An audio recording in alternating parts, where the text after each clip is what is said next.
ګرانو دوستانو سلامونه. د عرب شاعر نزار قباني په هکله لږې خبرې لرو او ورپسې د هغه د یو ډېر په زړه پورې شعر پښتو ژباړه هم در اورو.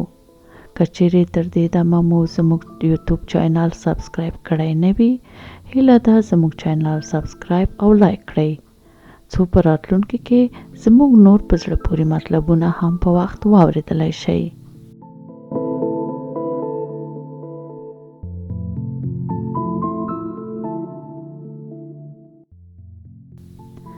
نزار قباني د عربي ادبیاتو هغه معاصر مبتکر شاعر دی چې کله ناکله به یې د شعر اورېدو ته په لسګونو زره کسان ورتلل. قباني د خپلو چاڼ شویو شعرونو اهل قصایدي یا زما تر ټولو خواږه شعرونه د کتاب په سریزه کې لیکلي، د مشاعرې په شپه د ازموینې د شپې زده کوونکی له ما جوړ شي. وار پار مې خطا وي چې اوس کوم شعر را واخلم، نو پاڼې اړوم را اړوم. افغان لیکوال او کره کتونکي اجمل پسرلي په دې هکله په یوې مقاله کې داسې لیکلي: په دمشق کې د دغه زیږېدلي شاعر په وینا شعر په کلماتو نړۍ تسخیروي او په اوریدونکي یا لوستونکي اغیز شیندي. دغه اغیز دی په بغاوت کې ویني، داسې چې شعر باید د خلکو فکرونو او عادتونو ته اور ورته کړي. قباني د ټولنې په منل شویو دودونو بې باوره دی. د ده په نظر د ټولنې پیغلتوب یو وهم دی او تازهوالی تاریخي دروغ دی. دغه سوریایي شاعر چې په استانبول، مادرید، پیکینګ، لندن او یو شمېر عربي هیوادونو کې د ډیپلومات په حیث کار کړی دی، له انګلیسي ژبې سره هم ښه آشنا و. دی وایي د پاکي او سپېڅلتیا خبرې یوازې عربان نه کوي، د نړۍ هر ملت یې تر هغو کوي چې شاعر پکې پیدا شي، د فصاحت دوسیه راوسپړي، پر خرافاتو ډزې وکړي او سرې وینې یې وبهوي. د قباني شعر نه یوازې منل شوی عادت ړنګوي، جوړ شوی نظام هم روغ نه پرېږدي. دی شعر د قانون په چوکاټ کې محصور نه ګڼي، خو د ده په فکر شعر د عدالت معراج منعکسوي. دی شعر هغه بلوا ګڼي چې انسان یې پر خپل ضد کوي، خو په دې انقلاب کې نه د انسان وینه څڅېږي او نه پکې خشونت شته.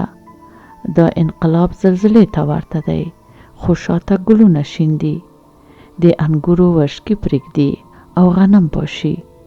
مینه او ښځه دا هغه دوه موضوعات دي چې تل د نزار قباني د شعرونو محور یې ګڼلی شو. دلته یې د یو شعر پښتو ژباړه تاسو ته وړاندې کوو. هیله ده چې دغه شعر تر پایه واورئ او په دې اړه په کامنټ کې خپل نظرونه هم موږ سره شریک کړئ.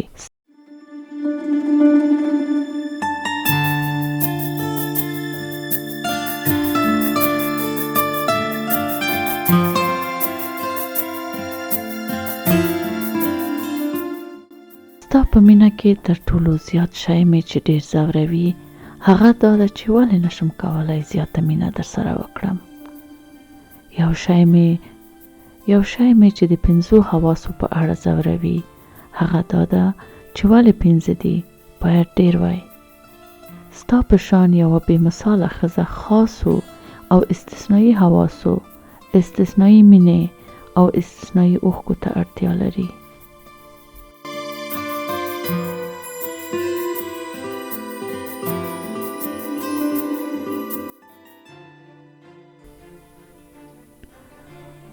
تر ټولو زیات شی مې چې ډېر ځوروي هغه ژبه ده چې نشي کولی لکه ته چې څنګه یې هماغسې دې بیان کړي او په لیکلو هم نه کېږي. ته یوه ډېره سخته او آسماني مېرمنه یې او زما توري او حرفونه لکه ستړي ستړي آسونه ستا په لورې له ستړیا ساه بنده بنده کېږي. زما جملې او خبرې ستا د تصویر د رڼا دپاره کافي نه دي. ستونزه په تا کې نشته، ستونزه د الفبا په حرفونو کې ده چې یوازې 28 توري لري. نو له همدې وجه ستا د ښځینه والي د پراخ بیان دپاره ناتوانه دي.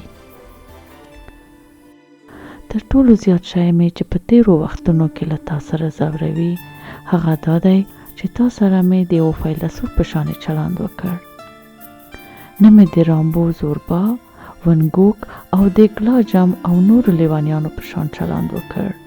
تا سره مې د پوهنتون د هغه یو استاد په څېر چلند وکړ چې ویره لري له خپلې ښکلې زده کوونکې سره مینه ولري. مه کړه ځای زیانمن شي، نو له همدې امله له تا بښنه غواړم دا چې ټول خپل صوفیانه شعرونه مې ستا په غوږ کې ولوستل.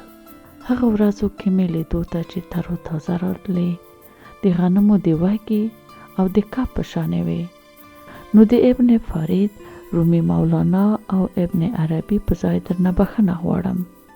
اعتراف کوم چې ته یوه استثنایي ښځه وې او زما ناپوهي هم استثنایي وه.